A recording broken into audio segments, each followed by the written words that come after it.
الحمد لله رب العالمين والصلاة والسلام على سيد المرسلين محمد وآله وصحبه أجمعين أما بعد أعوذ بالله من الشيطان الرجيم بسم الله الرحمن الرحيم فلا وربك لا يؤمنون حتى يحكموك فيما شجر بينهم ثم لا يجدوا في أنفسهم حرجا مما قضيت ويسلموا تسليما. قرآن پاک میں اللہ نے ارشاد فرمایا النبی اولیٰ بالمؤمنین من انفسهم کہ نبی پاک صلی اللہ علیہ وسلم کا حق مومنوں کے اوپر ان کی جان سے زیادہ ہے. اور ایک دوسری جگہ اللہ نے ارشاد فرمایا فلا وربک لا یؤمنون حتی یحکموک فیما شجر بینہم ثم لا یجدوا فی انفسہم حرجا مما قضیت ویسلموا تسلیما.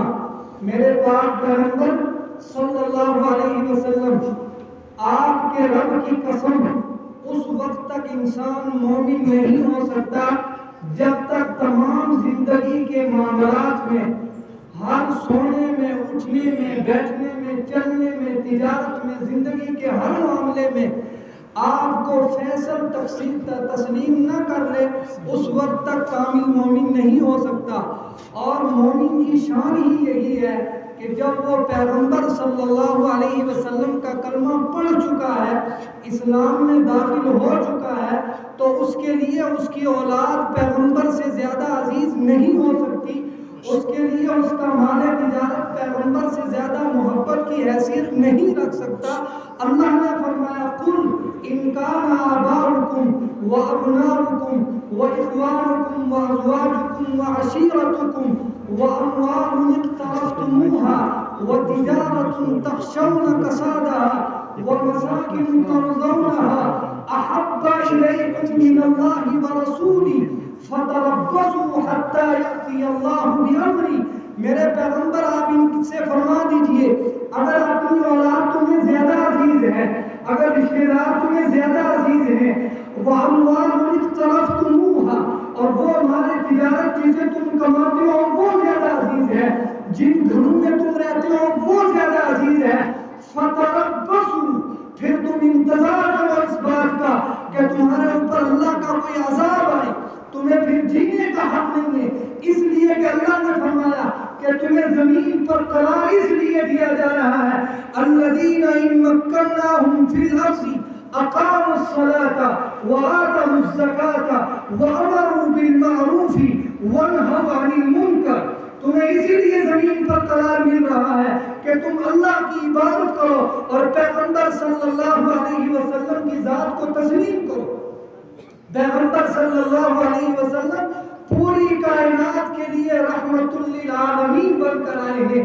اور اس وقت کے وہ انسان جو پیغمبر صلی اللہ علیہ وسلم کے دشمن تھے جن کا مال آپ کے مشن کے ختم کرنے پر صرف کیا جاتا تھا وہ بھی یہ مانتے تھے کہ اس دھرتی کے اوپر آسمان کی چھت نیلی چھت کے نیچے پیغمبر صلی اللہ علیہ وسلم جیسا صادق امین سچا حسین خوبصورت مومن نہیں جنا ہے. اور ایک وقت وہ آیا کہ جب آپ ہجرت فرما کر مدینہ پاک میں تشریف لے گئے تو وہاں کے یہودی آپ کے مخالف تھے. وہ یہودی آپ کی ہر گھڑی مخالفت کرتے رہتے تھے. اور اسی طرح نجران کا رہنے والا ایک پورا وفد جناب نبی کریم صلی اللہ علیہ وسلم سے مناظرہ کرنے کے لیے حاضر ہوا. آپ نے ارشاد فرمایا لوگوں اللہ نے مجھے کائنات میں رحمت بنا کر مبعوث فرمایا ہے تم مجھے تسلیم کرو. میرا پیغام وہی ہے جو عیسیٰ کا پیغام تھا. میرا پیغام وہی ہے جو نوح کا پیغام تھا. میرا پیغام وہی ہے جو مجھ سے پہلے پیغمبر آ کر کہتے تھے کہ اللہ کی عبادت کرو اللہ کی دھرتی پر اللہ کو سجدہ کرو شرک کا خاتمہ ہو ظلم کا خاتمہ ہو اور اس دنیا پر اس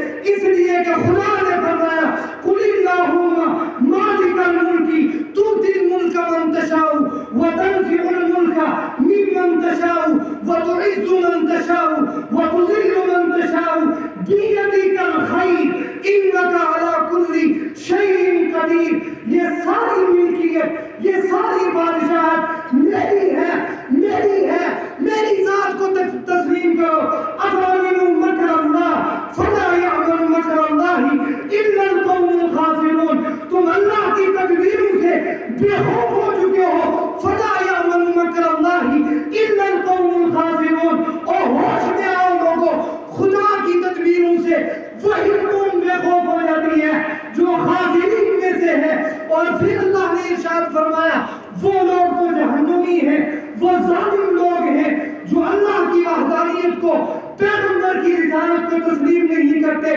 خیر یہ وفد آیا، اس نے آ کر پیغمبر صلی اللہ علیہ وسلم سے کہا ہم آپ سے مناظرہ کرنا چاہتے ہیں، ہم آپ سے کچھ باتیں کرنا چاہتے ہیں۔ آپ نے فرمایا بولو کیا کہنا چاہتے ہو؟ اس پورے وقت نجران والے نے کہا، ان کا جو قائد تھا وہ آگے بڑھ کر کہتا ہے نعوذ باللہ ثم نعوذ باللہ، آپ عیسیٰ علیہ السلام کی توہین کرتے ہیں، آپ مائی مریم کی توہین کرتے ہیں، آپ معجزات کے منکر ہیں، آپ ہمارے پیغمبر کی اس نبوت کے منکر ہیں، اس لیے ہم آپ کو تسلیم نہیں کرتے۔ آپ نے فرمایا 80 آیت سورت آل عمران کی نازل ہوئی، آپ نے آگے بڑھ کر جواب دیا کہ لوگوں عیسیٰ علیہ السلام ابن اللہ نہیں ہے، عبد اللہ ہے، اور عیسیٰ علیہ السلام نے خود کہا تھا قال انی عبد اللہ آتانی الکتاب وجعلنی نبیا، لوگوں میں اللہ کا بندہ ہوں، اللہ نے مجھے کتاب دی ہے، وجعلنی نبیا، مجھے نبی بنا کر بھیجا ہے، اور وہ جو معجزہ ہے ابرئ الاکمہ والابرص واحیی الموتى باذن اللہ ہے، اس میں میرا ذاتی عمل نہیں ہے، ہاتھ میرا ہے، قدرت میرے اللہ کی ہے، ہاتھ میرا اللہ ہے، قدرت میرے اللہ کی ہے۔ اللہ نے خود فرما دیا یہ معجزات دے کر تم پیغمبر کو خدا تسلیم نہیں کرنا، یہ پیغمبر اللہ کے مبعوث کیے ہوئے بندے ہیں، انہیں اللہ کے بندے تسلیم کرنا۔ اور اللہ کے رسول صلی اللہ علیہ وسلم نے جب یہ آیتیں پڑھ کے سنائی تو وہ وقت جانے لگا، انہوں نے کہا ہم مناظرہ نہیں آپ سے کرتے، ہم مباہلہ کرتے ہیں۔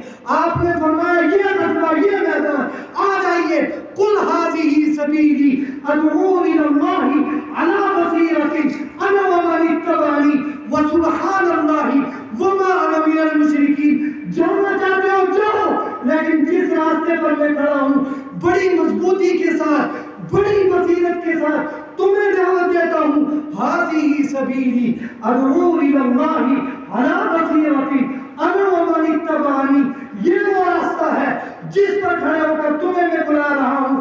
اور سنو، نہیں آؤ گے تو سنو، من یشاقق الرسول من بعد ما تبین له الهدى ويتبع غیر سبیل المؤمنین نولہ ما تولى ونصلہ جہنم وساءت مصیرا۔ اس راستے سے ہٹو گے تو جانے دے گا خدا، چلتے رہو گے، ذرہم یاکلوا ویتمتعوا ویلہہم الامل فسوف یعلمون۔ میرے پیغمبر آپ مت گھبرائیں، فلعلک باخع نفسک علی آثارہم ان لم یؤمنوا بہذا الحدیث اسفا۔ آپ کیوں گھبرا رہے ہو؟ ذرہم، چھوڑو ان کتوں کو، یاکلوا، کھانے دو، ویتمتعوا، اور ان کو فائدہ اٹھانے دو، ویلہہم الامل، اور ان کو ڈھیل دے رہا ہوں میں، اور میری پکڑ ان بطش ربک لشدید، جس دن میں پکڑوں گا تو زمین ہلا کے رکھ دوں گا۔ یریدون لیطفئوا نور اللہ بافواہہم، یہ آپ کا نور بجھانا چاہتے ہیں، واللہ متم نورہ، میرا اللہ فیصلہ کر چکا ہے، آپ کا پوری کائنات میں کوئی گھر نہیں بچے گا جہاں آپ کا پیغام نہیں پہنچے گا۔ لا یبقى علی ظہر الارض بیت الا ادخلہ اللہ کلمۃ الاسلام بعز عزیز وبذل ذلیل۔ خیر وقت تھوڑا ہے، میں وہ واقعہ پورا کر کے بات ختم کرتا ہوں۔ جب یہ واپس جانے لگے آپ نے بڑی ہمت سے کہا جاؤ، واپس جاؤ، مباہلہ کرنا چاہتے ہو تو واپس آ جاؤ۔ واپس آئے وہ لوگ، مباہلہ کے لیے کہنے لگے ہم مباہلہ بھی نہیں کرتے۔ جاتے جاتے ان کا سردار ایک سواری پر سوار تھا، اس کو ٹھوکر لگی، ٹھوکر لگتے ہی اس کے بھائی نے جو بالکل برابر میں کھڑا ہوا تھا اس نے کہا نعوذ باللہ ثم نعوذ باللہ، کروڑ بار نعوذ باللہ، محمد قتل ہو جائے۔ یہ بات جب سردار نے سنی، وہ پھر دانا انسان تھا، سمجھدار انسان تھا، وہ آسمانی کتابوں میں پڑھ چکا تھا کہ یہی ہے وہ پیغمبر جس کے لیے خدا نے کہا تھا یعرفونہ کما یعرفون ابناءہم، تم تو اس کو ویسے پہچانتے ہو جیسے اپنی اولاد کو پہچانتے ہو۔ جب یہ بات کہی سردار سواری سے بول کر کہتا ہے اور ظالم انسان اور پاگل انسان، تجھے شرم نہیں آتی؟ تو کس کو بددعا دے رہا ہے؟ اس نے کہا میں اس کو بددعا دے رہا ہوں جس کے لیے آپ نے کہا تھا میں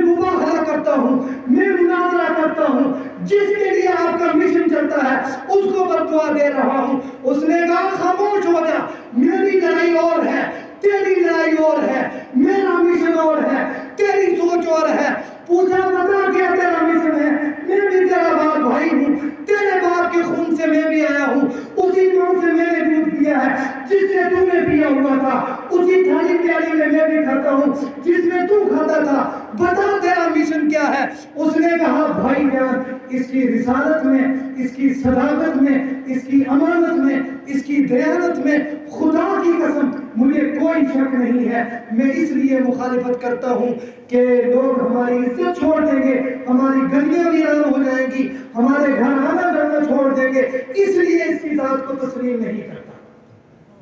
بھائی نے جب یہ جواب سنا تو جوش میں آ کر کہنے لگا کہ جاؤ جہاں جانا چاہتے ہو، اگر بات یہ ہے یہ پیغمبر سچے ہیں تو میں کیوں نہ جا کے دامن رسول سے وابستہ ہو جاؤں، میں کیوں نہ جا کر دامن، اسی کے لیے کسی پنجابی شاعر نے کہا تھا کسے ماں ایہو جیا سونا نہیں جنیا جنہیں اپنی مرضی مطابق ہو بنیا، سہپڑ نفاست تے پھنوں دا سیرا، میں قربان اللہ محمد دا چہرہ، حسینہ جمیلہ دا رخ موڑ دیتا، محمد بنا کے رب قلم توڑ دیتا۔ وآخر دعوانا الحمدللہ۔